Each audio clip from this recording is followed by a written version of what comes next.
Listen, North Carolina, are you really excited about Donald Trump coming to Hickory, North Carolina? Listen, I want to say this to you. Listen, our great leader, Donald Trump, and that wonderful Trump Air Force One plane was about to land, and because of the fog, they had to take back off again. And instead of landing 15 minutes away, they had to land in Charlotte, North Carolina. But that's okay. That's okay, because he's not counseling. He says, I got to get here to Hickory, North Carolina to see the great people of the city. And so guess what? He is still on his way. Listen, I want to tell you right now that we are streaming live right now on the greatest television network, RSEN, and that means Mr. Trump is watching you live right now. Let him know. Let him know. Let him know you here and you're waiting for him. Yeah, Trump, Trump, Trump, Trump, Trump, Trump, Trump, Trump, Trump, Trump. Let him know, North Carolina. Listen, let him know, because he is coming. He is doing whatever it takes. They're moving all traffic out the way, and he is rushing his way to get here to North Carolina. Listen. And so while we are waiting to hear, and I know we won't lose nobody, because there are thousands of people outside who are ready to take your seat. So don't leave. Don't go nowhere. I don't think we should, like Mr. Trump would say, I don't think we should give up your seat so that they can come in, or you want to stay in your seat. What do you want to do? You want them to come in, or you want to stay? You want to stay? Okay. All right. Listen, Listen, I need y'all to be praying for me. I need y'all to pray. I got to be on CNN a little bit later today, and I'm going to be on there to make sure nobody mess with Donald Trump. So when you get back home, I want you to say, that's Pastor Mark Burns, and I was just watching him, and I'm going to make sure that CNN and any other network that tries to make our leader look like a racist, the devil is a liar. He is no racist. Listen to me. And it's so funny to me. Are y'all out there? Are y'all hearing me? Can y'all hear me? It is so funny how no matter what, the media and Bernie Sanders, how in the world, Bernie Sanders and his little finger is so funny to me. Y'all see that finger that be up in the debate? Like, Bernie, put that finger down. What you doing? and it's so funny how Hillary Clinton, how she keeps lying. I don't understand this. I mean, yeah, she need to go to jail. That's right. Hillary Clinton, and listen, but she said in one moment, she said, and a real true politician, because Donald Trump is no politician. No, he's no politician. He's a businessman with the heart of Americans, and to make sure this country is made great again. But listen, Hillary Clinton, and I don't know if you watched her on CNN, she was talking about Nancy Reagan, and God bless the Reagan family and what they've done for this great, amen. And she got on CNN and she was saying, a politician will say whatever they need to say for the moment to make themselves look relevant. You know how politicians do. And she said on CNN, I don't know if y'all caught this, but she said, listen, I'm so happy Nancy Reagan and the Reagan family, they stood up for the HIV/AIDS epidemic, and we're so proud of the hard work that they did. And then all of a sudden, people who were dealing with HIV and AIDS at the time said, hold on. Ronald Reagan never stood up for the HIV/AIDS epidemic. He didn't even let it come out of his mouth. But yet here's Hillary Clinton praising the Reagans. How many times is she going to keep lying?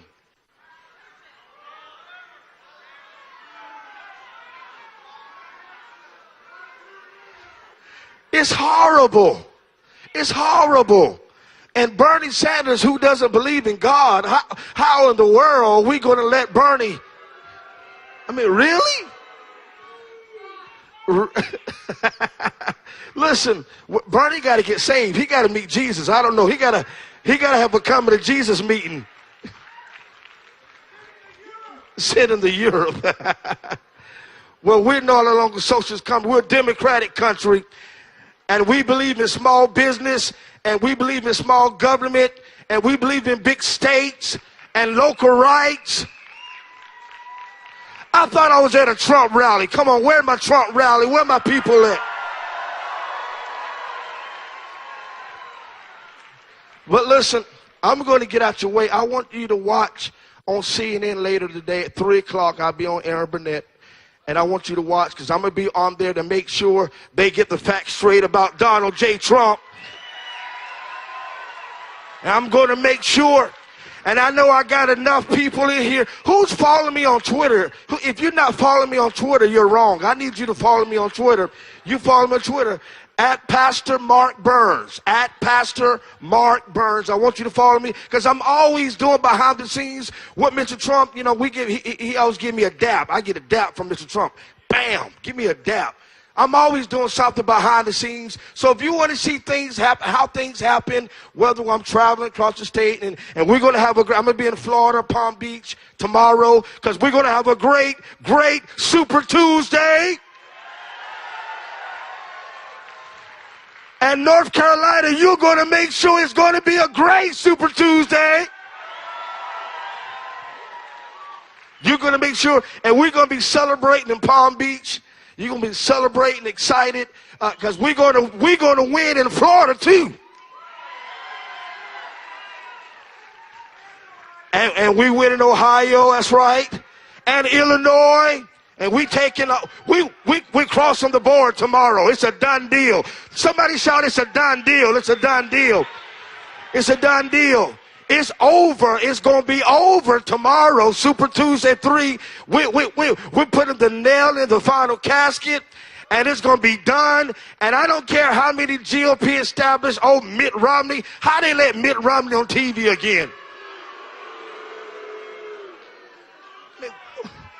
Isn't it horrible that some of the GOP establishment will commit political suicide to try to stop the greatest American in the 21st century run for the president of the United States in Donald J. Trump? It's horrible. It's horrible. But I want you to follow me on Twitter. I'm always doing something behind the scenes. I'm always keeping you informed. And aren't we excited about Ben Carson? Aren't we excited? Listen, Mr. Trump is a unifier. Listen, you got to be a real great leader to turn your enemies into your supporters. I wish I had some help in here in Hickory, North Carolina. You got to be an amazing leader. And Donald Trump said, listen, I do deals. That's what I do. I do deals. I make deals. I make deals. And America has been getting a bad deal for the last 8 years with the Democratic president and Barack Obama. Bad deal. Bad deal. Bad deal. We do want good deals, and come January, the 20th day in November, we're going to make sure that Donald J. Trump takes the White House. He's going to take it. He's going to take it. and we're going to be shouting with our Make America Great Again hats on, and we're going to be looking at all our enemies and say, listen, the Bible says God will bless you in the presence of your enemies. And I'm going to be smiling with all you Trump haters.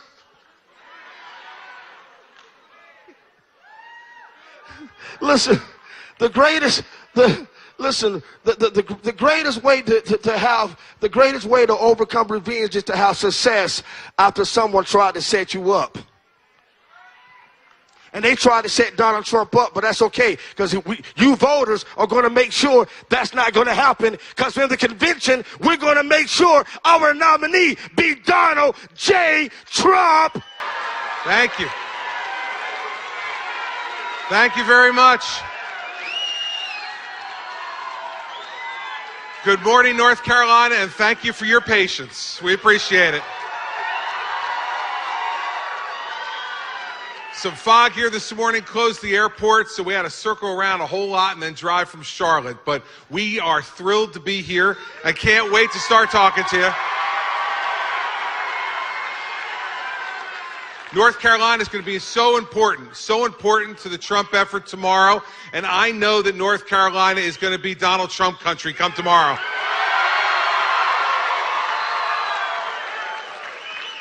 And so I'm thrilled to be here. We're not going to make you wait a second longer. Let me introduce to you the next president of the United States, Donald Trump.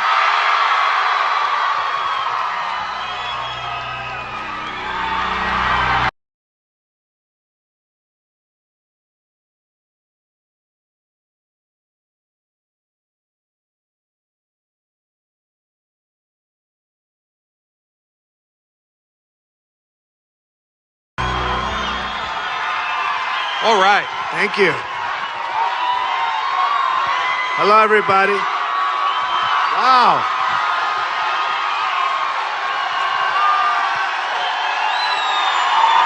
Thank you.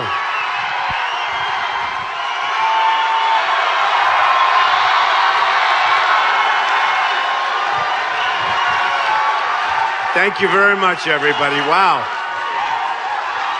You know, we have 5,000 people outside, can't get in. So it's crazy. So, but we put loudspeakers out there so they hear us. I don't know.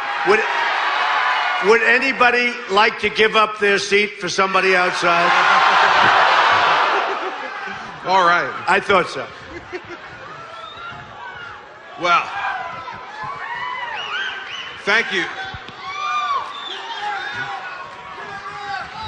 Thank you so much, everybody. Thank you very much. Thank you. And we're looking forward to being all over the country today. We're going to be here. We're going to be in Tampa. We're going to be in Youngstown, Ohio. And we're going to be working real hard right up until Election Day tomorrow to get the wins for this guy and put him in the White House. So what we thought we'd do today is, you know, since Donald and I have known each other for 14 years now, known each other well, been friends for a long time, been opponents for a brief period of time, I thought we'd ask some questions for you all to be able to get to know him a little better, his vision for the country, and what's brought him to this moment in history to help to lead our country. So, how's that sound? All right. So, Donald, I know North Carolina is important to you. You have business here. Why don't you tell folks a little bit about that? Well, I do. I love North Carolina, and I have a business.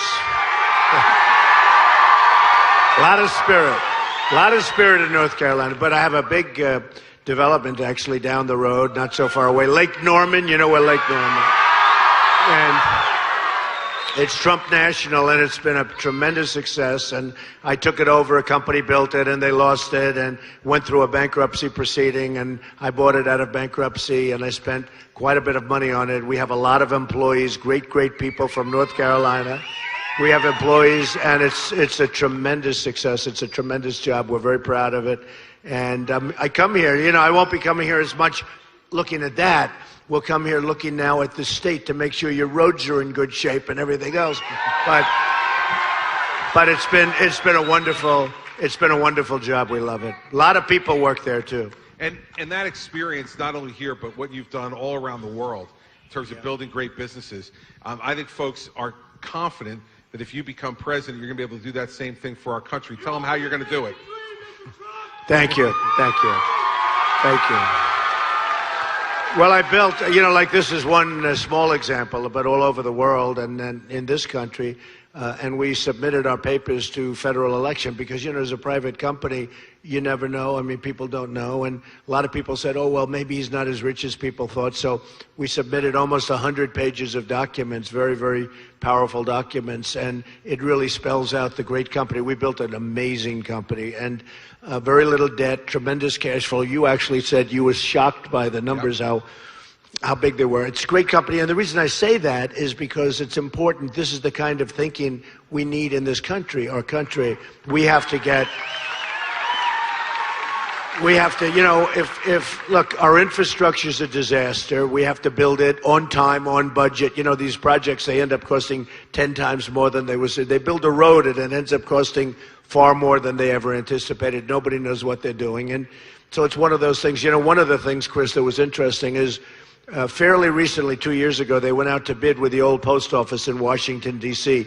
It's the single best location in Washington. And everybody wanted it, one of the most sought-after projects in the history of the GSA. Everybody wanted it, and I ended up getting it. And I got it because my financial statement was the best or right there, along with all these other great, in many cases, big public companies, hotel companies, and also because we had the best job, the best concept. We're going to build a tremendous super luxury hotel, one of the best anywhere in the country, and I think maybe the best in the country. But interestingly, I got it in the Obama administration. I mean, if you think about it, the Obama administration, everybody wanted it. All the major hotel companies, Waldorf Astoria, so many different companies wanted it. And what we have now, we started construction. We're over a year under in terms of schedule. We're a year ahead of schedule. We're right on budget, even under budget. And I'd be way under budget, except I upped the marble. We're using marble instead of terrazzo. We're using all of the finest materials, and I think in the end it'll be great. But the point is, it's under schedule. We're way ahead of schedule. We're over a year ahead. It'll open September, and it wasn't supposed to open for many, many months after that. And it would be great if, when we do the infrastructure of our country, we could be under budget and ahead of schedule. That's what we want to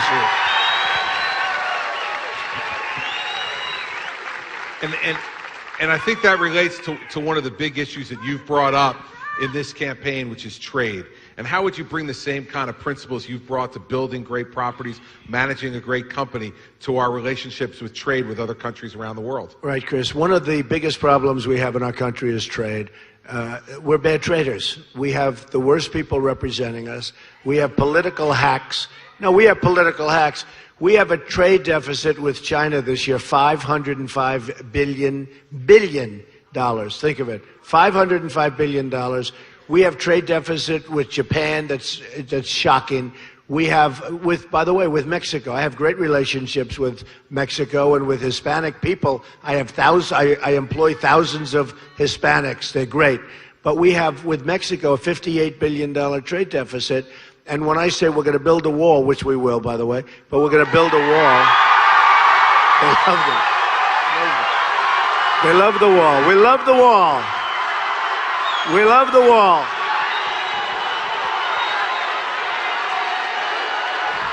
We're going to build a wall, folks. We're going to build a wall. Are you ready? Who's going to pay for the wall? 100% correct, okay? And when I get off stage with like Marco and I get off stage with Kasich and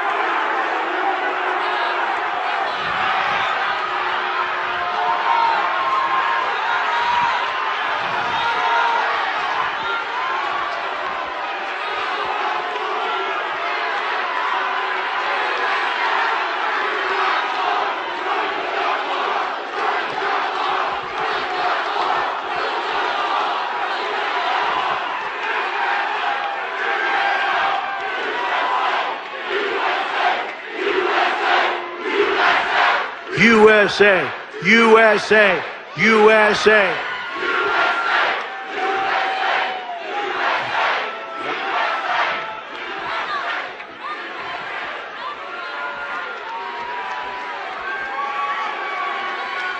All right.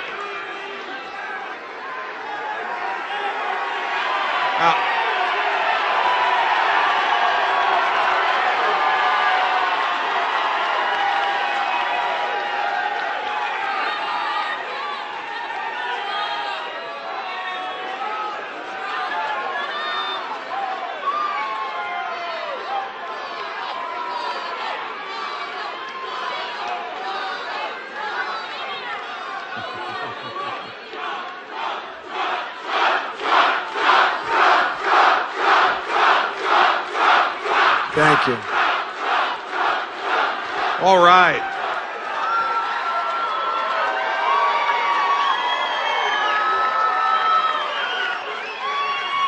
You know, it is amazing, though. We have rallies. We have tremendous rallies, sometimes 25, 30,000. We had one 2 weeks ago in Alabama, 35,000 people. No disruption, no nothing. But the press is now calling this saying, oh, but there's such violence. No violence. No, you know how many people have been hurt at our rallies? I think like basically none, other than I guess maybe somebody got hit once or something. But there's no violence. And you know, in Chicago, we canceled because I didn't want to see it. I mean, this huge group of people formed, like 3,000. We're going to have 25,000 people in Chicago. And they've given me a lot of credit, Chris, because rather than having the rally and having people fighting, because we feel great. The people that are supporters of Donald Trump want to see America be great again. That's what it is. That's what it is. I mean, it's simple. So rather than fighting in Chicago, I did something that was a good move, a good decision, because I don't want to see anybody be hurt. And what happened is, and we've been given so much credit for that decision, nobody hurt, nobody, no problem, it went away. But because of that, people say, well, is there violence? There's no violence. There's love fest. These are love fests. And every once in a while, I mean, sometimes, like you just had, somebody will stand up and say something, and the police, who are so great, by the way, in all cases, I mean, they're great. But somebody will stand up and they'll say something, and a lot of times they're kids and they don't know where they're coming from, and they'll have a Bernie sign. Bernie's going nowhere, you know that. But they'll have a Bernie sign. Probably given to them by Bernie. I mean, they're the Bernie signs, the exact, they're made by machine. They're made the same signs that you see. And, possibly or probably given them to by Bernie's people. But it's a little disruption. But there's no violence. There's none whatsoever. And I'll tell you what. We go, and these things are so incredible. It's a movement, and it's a love fest, and we love each other, and we're going to do so well. And by the way, before we forget, Chris, so important tomorrow, North Carolina, you have to go out and vote. Yep. Have to vote. Absolutely. And you've talked a lot at recent rallies about how you want to unify the country and how divided the country is now by this president and how you want to unify them. And I think people would love to hear about the way you want to do that. Yeah, the country is so divided, it's incredible. And, it's very sad when you look. And even when you have some of these protesters, the level of anger from all sides, including the anger from our side, we're angry. Now, we're not angry people, I'll tell you that. We're not angry people. We're all good. We're good people. But there's a lot of anger. And there's anger, Chris, at incompetence. There's anger when you look at the trade deals. There's anger when you look at our military where we can't beat ISIS. We can't beat ISIS. And, there's anger at the fact that America, the United States, it doesn't win anymore. We don't win on trade. We don't win with the military. We can't take care of our vets, who are so important. We're going to take care of our vets. Education is a disaster. Education. Common Core we're getting rid of, by the way. We're going to bring education locally. But you just look at it. You just look at it. They're chopping away at the Second Amendment. We're not going to let that happen anymore. We're not going to let it happen. And I have to tell you, health care, Obamacare is a disaster. We're going to repeal and replace it. going to repeal it and replace it.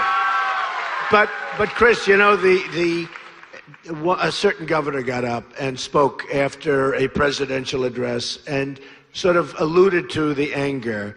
And the next night I was in a debate, one of the debates. You know, they say I've won every debate. I think I have. I think if I didn't, we wouldn't be here today, right?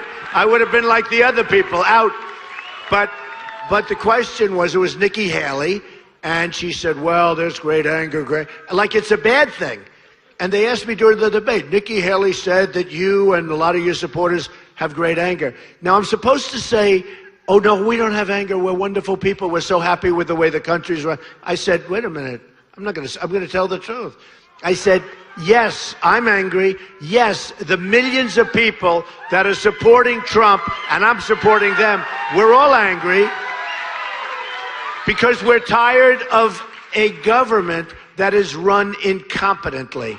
We have incompetent people running our country. And I said, we're tired of the Iran deal, where we give Iran, a terrorist state, we give Iran $150 billion. We have prisoners in there for years. We should have never even started that negotiation until those prisoners were released. That I can tell you. So rather than doing the politically correct answer where I say, well, no, we're not angry, everything's just, peaches, I said, we're very upset, we're very angry with the way our country is being run. And let me tell you, we're going to make changes. We're going to make this country so great again. But it's an embarrassment. I have friends from China. I have friends from Mexico. I have friends from Japan. They can't believe what they get away with. They can't even believe it themselves. We're like the whipping post for the whole world, whether it's in trade, no matter what it is. So we're going to go from the not so smart people. I want to say beyond that, but I'm not going to. We're going to go to the really smart people. We're going to go to the brilliant people. We're going to be respected again as a country. We're not respected at all right now.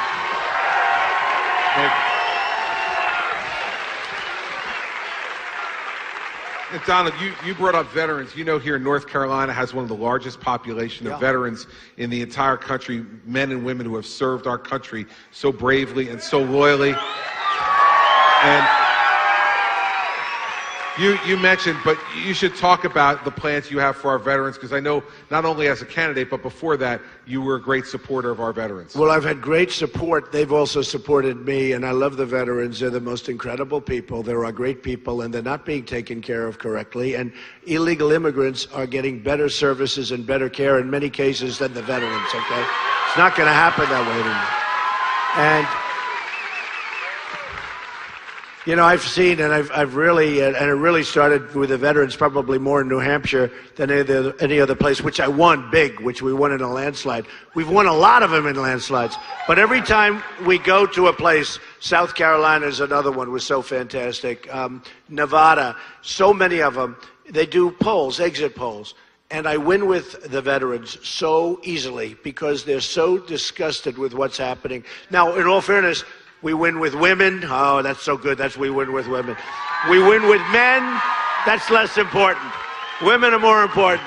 But we win with women. We win with men. We win with the most highly educated. We win with people without the great education. We win at every level. We win with evangelicals, so big league. I mean, the evangelicals, you know, Chris, having Jerry Falwell Jr. and having so many of these people that are the ministers, the pastors supporting us has been incredible. But we win with the evangelicals. And, you know, a guy like Ted Cruz, he comes into a room, he holds up the Bible, and he starts holding it up nice and high. Then he goes back and he lies. I call him Lying Ted Cruz. He's Lying Ted. But he lies. And you know, I found out a long time ago, the evangelicals do not want liars. They do not like liars, and that's what's happened. And it's hurt him. I mean, now it's hurt him. And that's why with South Carolina, he was supposed to win South Carolina, 67% evangelical population in South Carolina. And I won it in a landslide. And I won the evangelicals. And we've been winning them all over. It's been amazing. The relationship has been, well, I'm a good Christian, I will tell you. I am a good, and I'm a believer. One of the things, and speaking, Chris, of Christian, you know, they're chipping away at the Second Amendment, and that's not going to happen anymore.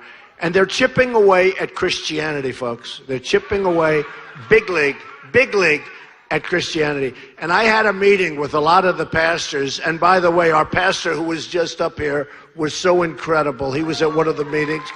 He was so great. He did a good job. I don't know if he's back there. Maybe he's in the audience.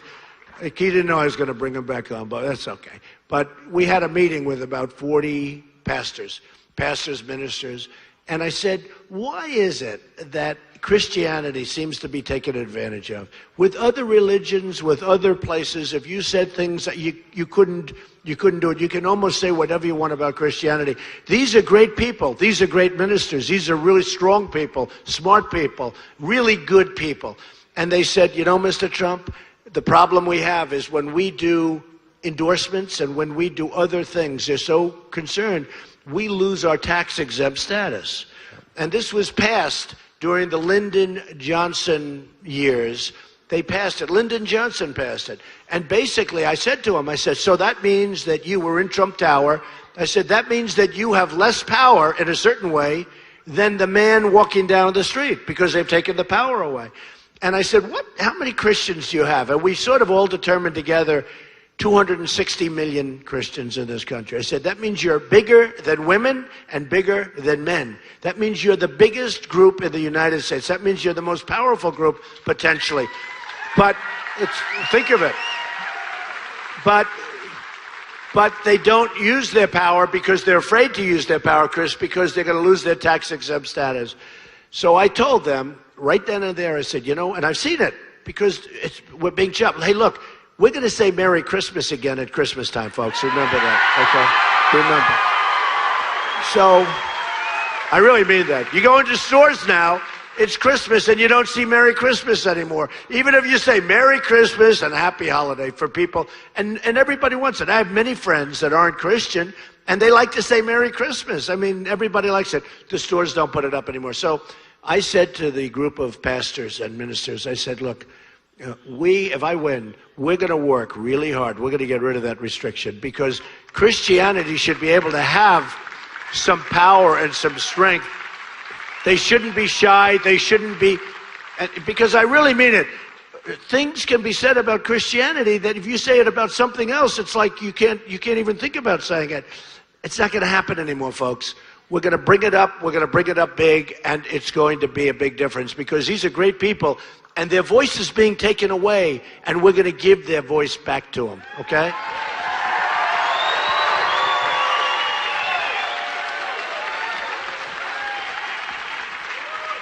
You spent some time last week talking about education, how important education has been in your life, and how important you think it is for every child in this country to have a chance at a great education. And as president, you have some ideas on that as well that you should talk to folks about. Well, I do. And, you know, it's about the American dream. And you really can't, unless you get very lucky or something, but you can't have the American dream without good education. The American dream is the great thing. And a lot of people think the American dream is dead.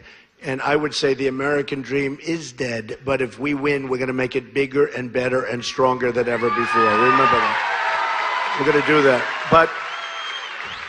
But if you look at this country, and a big part of education is how bad it is. It's run out of Washington, D.C. So in North Carolina, you want to educate your kids. It comes through Washington. We're not going to have that. That's called Common Core. We're not going to have it. So we're getting rid of Common Core. And we're going to make it local love. We're going to make it great education. But if you look at worldwide, we're in the top 30 out of 30 countries, we're number 30. So we're last. Out of 30 countries, we're last. But we're first in cost per pupil. We're number one. Not even close. By the way, number two, you have Norway, Sweden, Denmark, China, other countries. But these are the best for education. Now, we're number one in cost by so much that there isn't even a number two. The number two is so far back. So we spend more per pupil than anybody else, and we're down on the bottom. It's a little bit like running for office, okay? I spent the least amount of money, and I'm at the highest level. Isn't that nice? Isn't that nice? I remember in New Hampshire, one of our opponents, I won't mention who, but one of our opponents had spent $48 million in New Hampshire running, and I had spent $2 million. And I was number one, and the other person was at the bottom of the pack.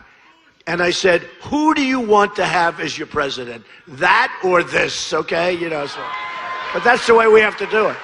So we spend a lot of money for education, and we don't get the bang for the dollar, and we're going to change that around because it's important. I know it's so important to Chris, and you've done a great job in New Jersey with that, but it's so important, so we're going to get it done. Yep. You talked earlier about ISIS.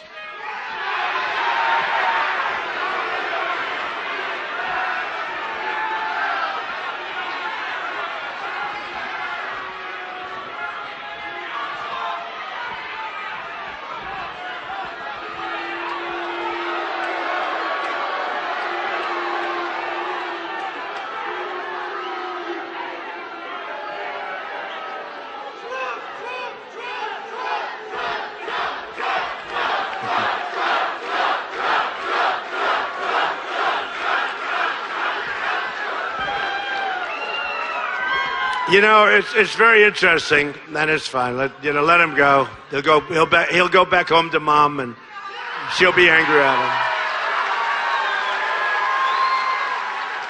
him. But little Marco Rubio had an event 2 days ago, and he has very small crowds, right? But he had this small crowd, and a guy stood up like that because it happens to everybody. You know, they stand up. That's what they do. And they're disruptors, but they stand up. It happens to everybody. They don't report them when it happens to somebody else. With me, everybody gets reported. They'll say, oh, big deal. So Marco Rubio had a small event, and a guy stood up, and I'll tell you, it's on tape. They ripped him down. I'll tell you what, somebody, a security guy, somebody, they took him, and they just ripped him down. Nobody reports that. If I ever did that, I'd be on the front page of every paper in the world. I'm telling you, go take a look at it. It's on YouTube or whatever. But this guy stood up, and he said a couple of things, and they just ripped him to shreds. It was incredible. Again, I don't do that. I'm a peace-loving person, folks. See? Yep. I'm a peace-loving. We love peace. We all love peace. Okay. So anyway, I just want to say there's a very big double standard here, but that's okay.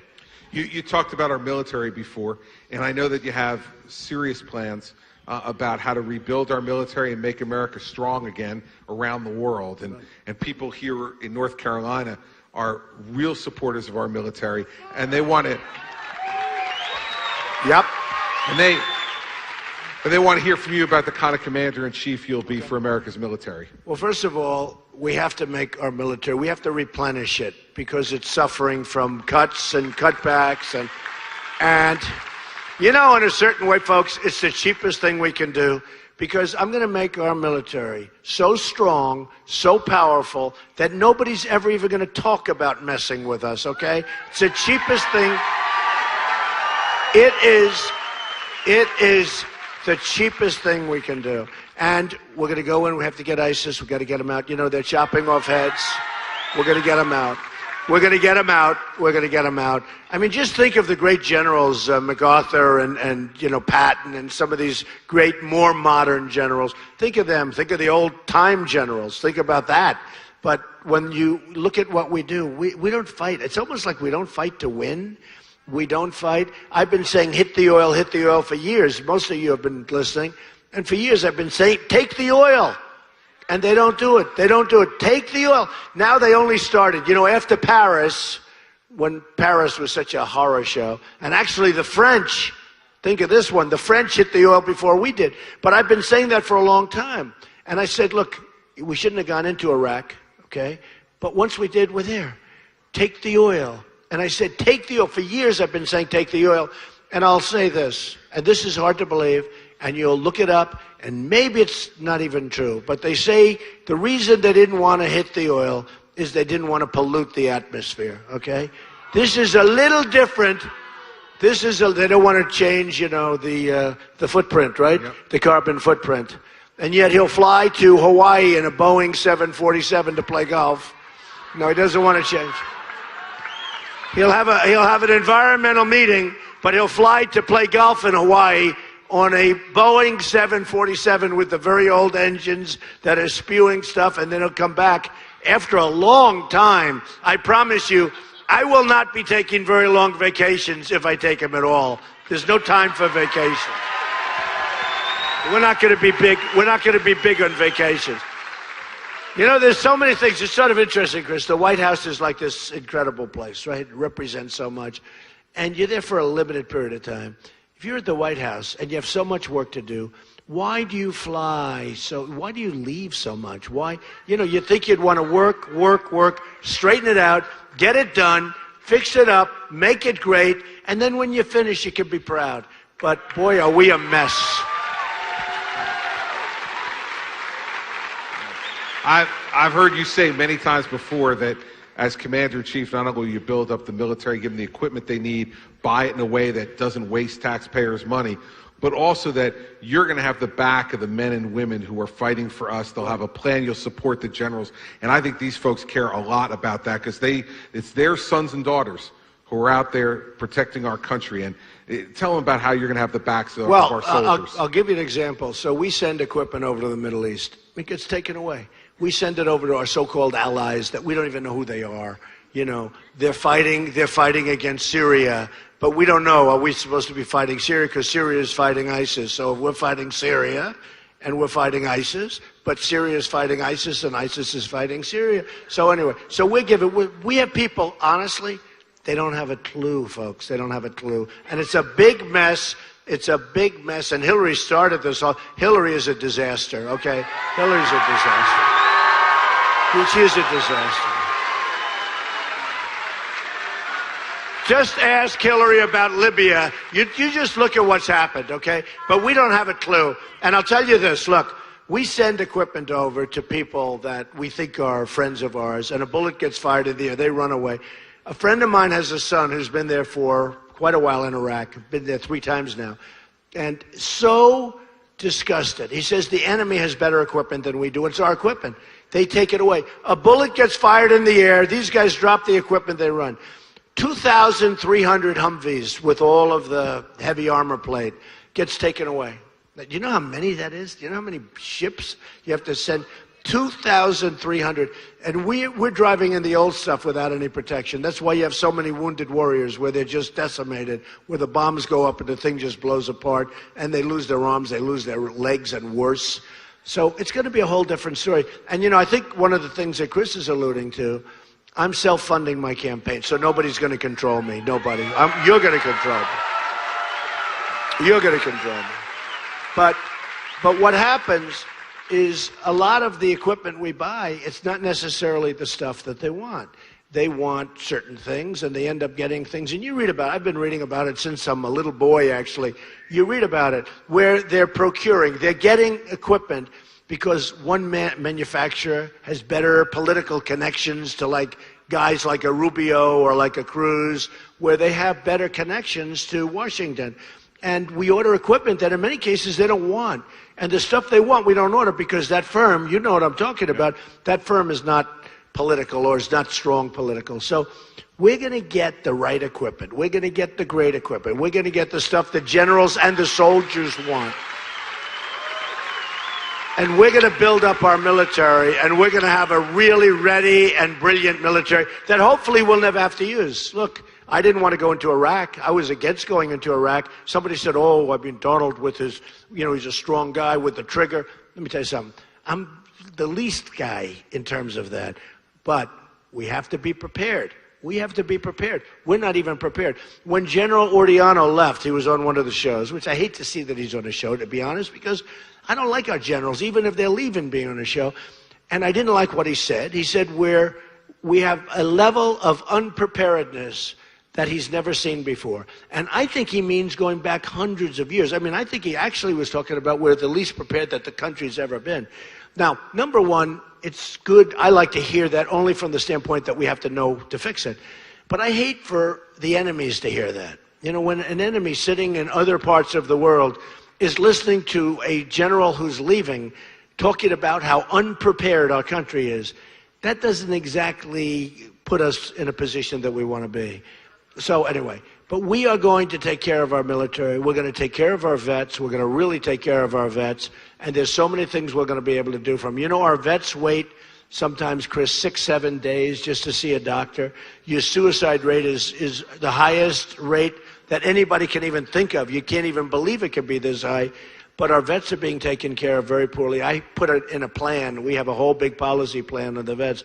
But one of the things we're going to do, if somebody's got to wait 6 days to see a doctor, where a simple pill or a shot or maybe a simple procedure can take care of them, instead they're virtually dying, it's not going to happen anymore. We're going to get that so that those people can go see a local doctor, those people can go into a local hospital, they'll take care. By the way, we'll pay for it.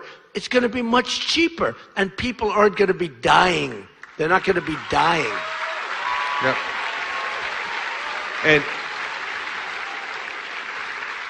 now I know I've heard this, and I know you've heard it too.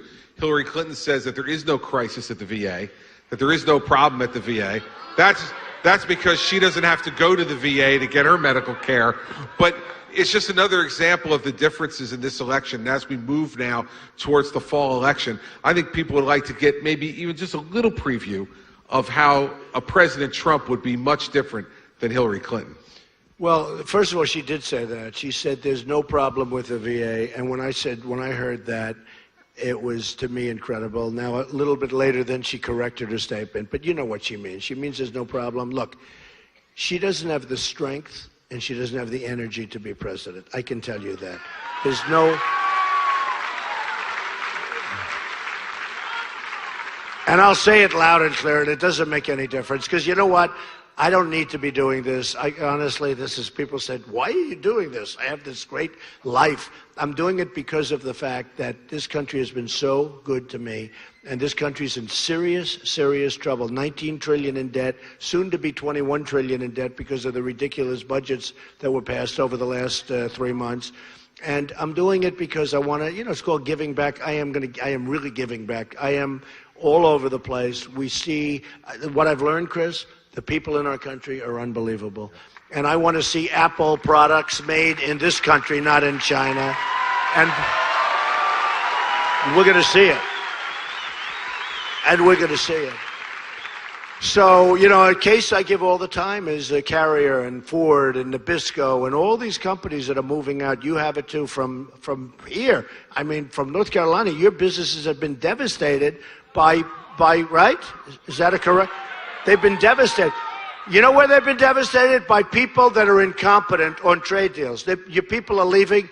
You had these great jobs 10 years ago, 20 years ago. You don't have them anymore because they're in different countries. We're going to bring our jobs back, folks. They're coming back to North Carolina, and we're going to bring our jobs back. We're bringing them back. And believe me, and I'm not just playing games, as sure as you're sitting there, your jobs have been taken away. Now, the other thing, and the reason I think we have this incredible enthusiasm, and by the way, Chris, look at Time Magazine. Look at, for weeks, they just cover it. They say it, I'm saying it. Got a lot of reporters back there. It's going to be, affirmed. In the history of our country, nothing like this has ever happened. Where... you go outside, seriously, you go outside, you have thousands and thousands of people wanting to come into this auditorium. Thousands of people. We go out to speak. We have crowds that are record-setting crowds, like the day before the election, and here we are many months away from the election, because our people want to see something great happen. They feel it. They can feel it. But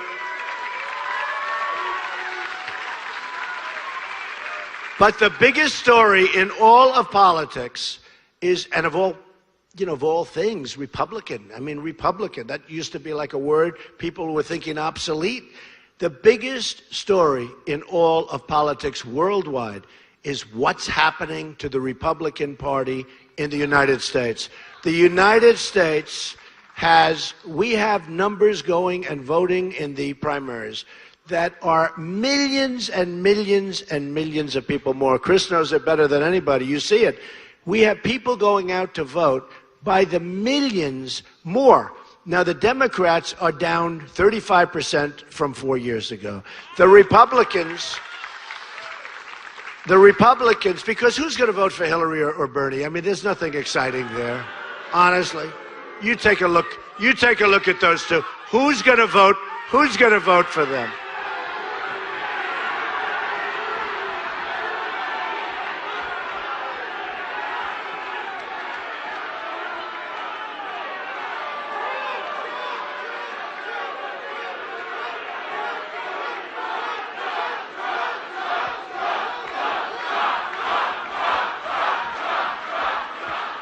Thank you. And see, that's the reason these people are put here. They're disruptors because the Democrats see what's happening. The Democrats, this is so important. The Democrats see what's happening. Maybe, and it's been reported, in the history of our country, it's a big statement too, and I'm just repeating the press. Nothing like this has ever happened. This is a phenomenon. The Democrats are seeing what's happening, and they try and disrupt what's happening, but it's not a big deal. They stand up, they shout for a couple of seconds, and they get whizzed out. Not a big deal. Not a big deal. No, it's not.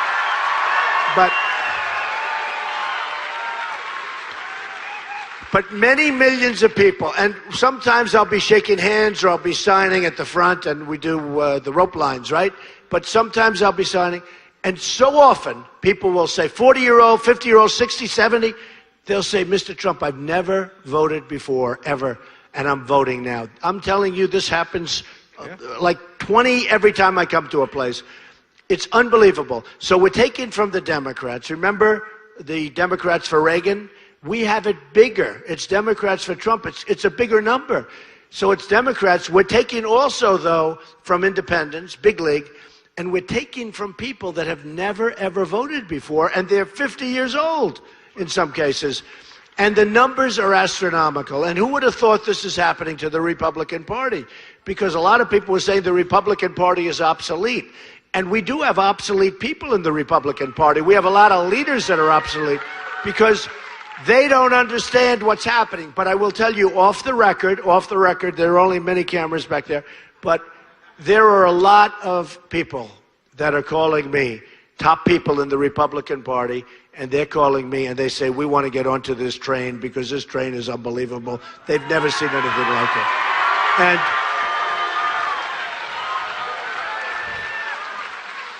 And when we go into an election against probably Hillary, because she's probably going to make it, even though she shouldn't be allowed to with the email scandal, shouldn't be allowed to. Look, you know she's guilty. I mean, she's guilty.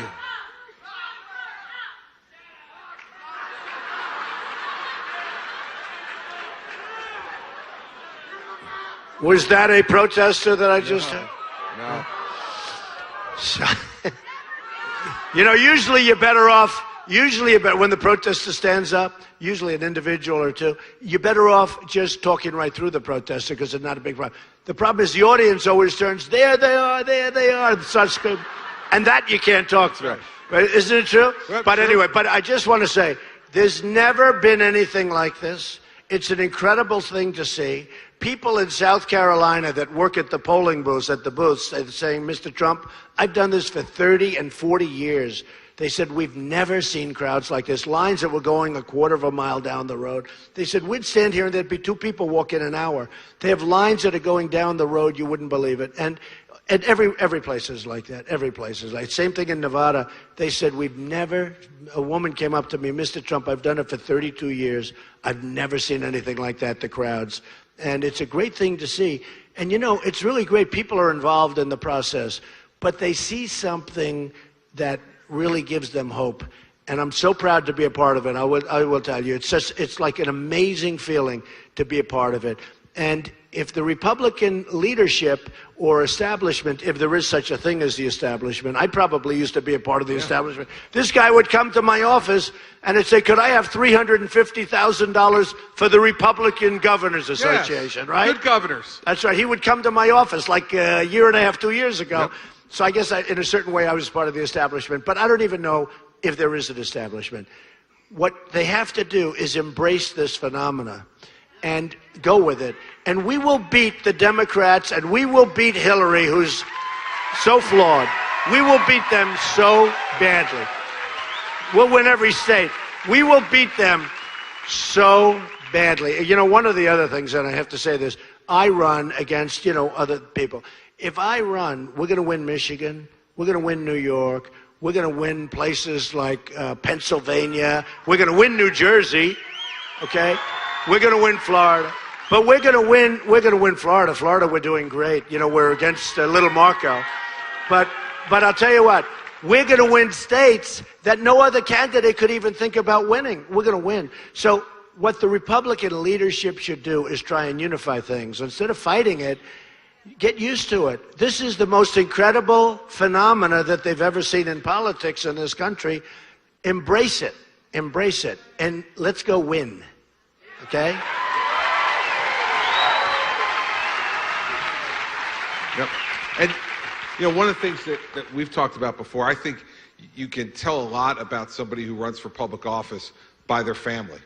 And I've gotten to know Donald's family.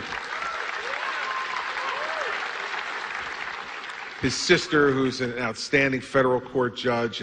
But I think you tell a lot about somebody, and the thing I'm proudest of in my life are my 4 children. And you look at Donald's family, and I want to give you an opportunity, because you don't do this enough, I think, to talk about Melania and your children and what kind of father you've been, how proud you are of your children. Because I think that tells a lot about what kind of person you are by how you treat your children, how they're raised, and what kind of home you run. And I'd love to have you talk about that. Well, thank you, Chris. It's an honor to talk about him. I have a wonderful wife, Melania, who many of you know. I have wonderful children. I have 5 children. And, a lot of friends, my children are doing very well. Ivanka and Don and Eric and Barron and Tiffany. And they're doing well. And a lot of times a friend will come up and say, do you mind seeing my child? My child's got a problem or whatever. And I talk, I'll see the child, and they'll have a drug problem or a drinking problem or whatever problem they may have. And, it's interesting. When I won New Hampshire, Chris, the people would tell me in New Hampshire the biggest problem they have is a problem with heroin. And you don't see it in New Hampshire, the beautiful roads and the beautiful trees. And yet every time they'd say, that you'd think they'd be talking about like some economic thing, which was a problem. But the first thing was always heroin. And they have a huge problem with heroin. And I said, and they treated me so great. That was my first win, New Hampshire. And I said, if I get in, I'm going to pay back. Because I said drugs is just hurting them so badly. They have so many young kids, and some others too, but the young people are just being addicted, terribly addicted to drugs. We're going to stop those drugs from coming in. Many of them come from the southern border. And you have the same problem. And our whole country has the same problem. And the easy way to solve the problem is don't give people access, because if they don't start, they're never going to have a problem. It's like, I don't drink. I don't have any longing to drink or smoke because I never started. If I did start, I'd probably love drinking and I'd love smoking, So the easiest way is not start. Well, we're going to cut it off. We're going to absolutely cut that off. But I say to friends, and I used to, when my kids were growing up, no drugs, no alcohol. You just can't have it. No drugs, no alcohol. And I see so often, and it's so important, I see so often these brilliant people, they have brilliant kids, they're smart, they go to the best schools, but they start with the drinking and they become alcoholic. And they start with the drinking or they start with the drugs and they cannot get off it. They can't wean themselves off it. They work so hard to do it and they can't. And I say to people, just no drugs, no alcohol. You don't have it. And I add cigarettes when I can. But so important. And, because the world is so competitive, it's so tough that if you have a drug problem or if you have an alcohol problem, it's tough enough now that if you don't have to have that problem, because it just puts you at a tremendous competitive disadvantage. So I have wonderful kids. I hope they stay that way. So I knock on wood as I talk about my kids. But I do have wonderful kids, and they've been a big help to me.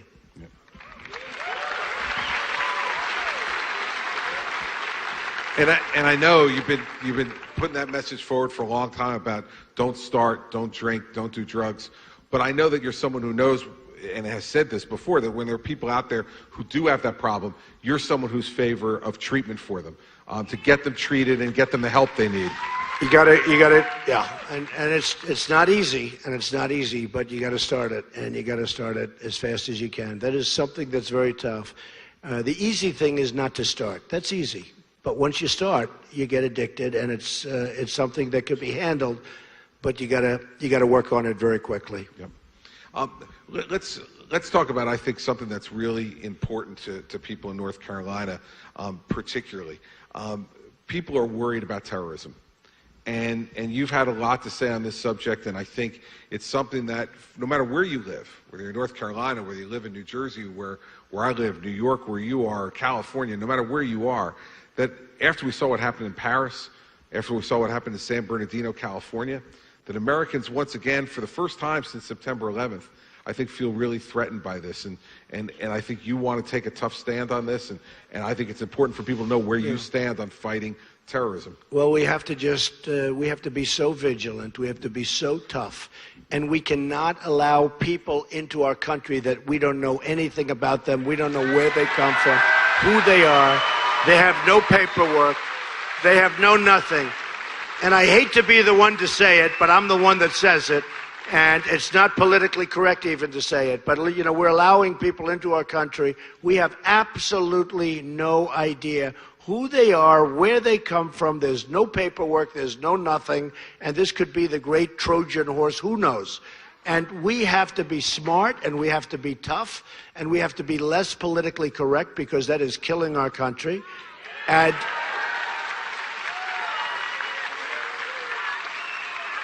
I mean, you see the damage that two young people can do in California. Two young people. She was radicalized. She probably radicalized him. They get married. They have a baby. They kill everybody that they worked with. They gave them baby showers. These people gave them baby showers that they worked with. Supposedly they had great relations. They go in, they kill everybody.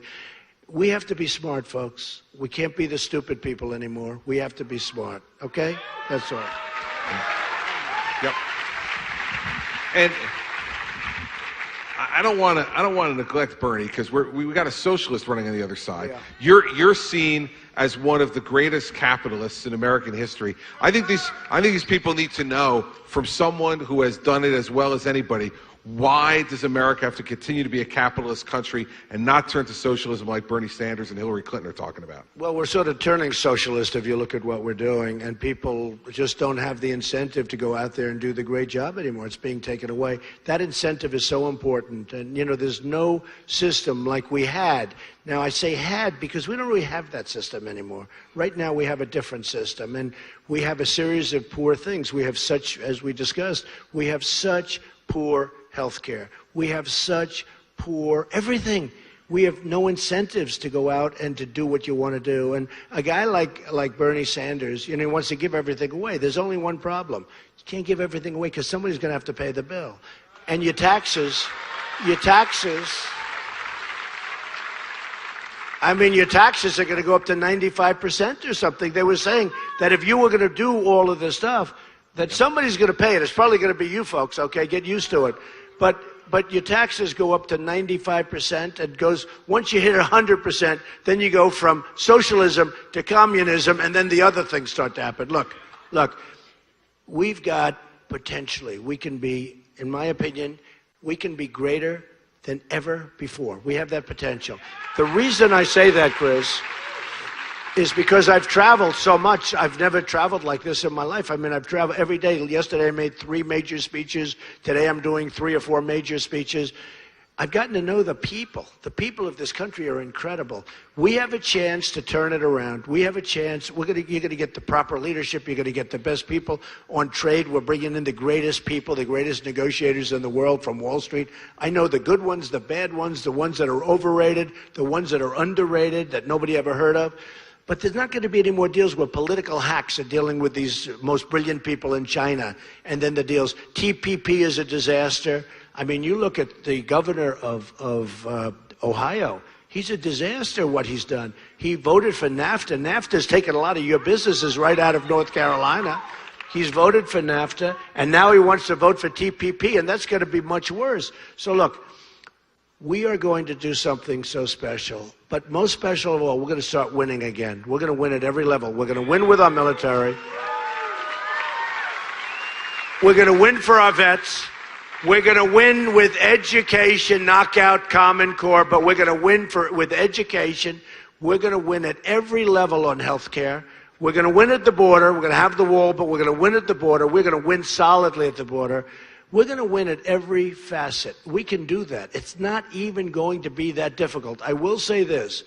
If we have 4 more years of an Obama person, if we have 4 more years of Hillary, and you see the way she's embracing Obama, she never used to embrace Obama. She didn't even like Obama. Everybody knows it. Everybody that knows her, she never liked Obama. She couldn't stand Obama. Now everything he says, oh, our president said this, oh, he's so great, he's so great. Why? Do you know why? I know why. I know why. It's because she wants to keep him nice and happy. Please be happy, Mr. President, and please don't do anything bad to me, Mr. President. So, I mean, do you ever see anything like it? She can't stand Obama, and all she does is embrace him. Everything he says is fine, fine. So look, and by the way, here's the good news. That's going to kill her in the general election, because the last thing our public wants is 4 more years of Barack Obama. That I can tell you. The last thing. Thank you, everybody. Thank you.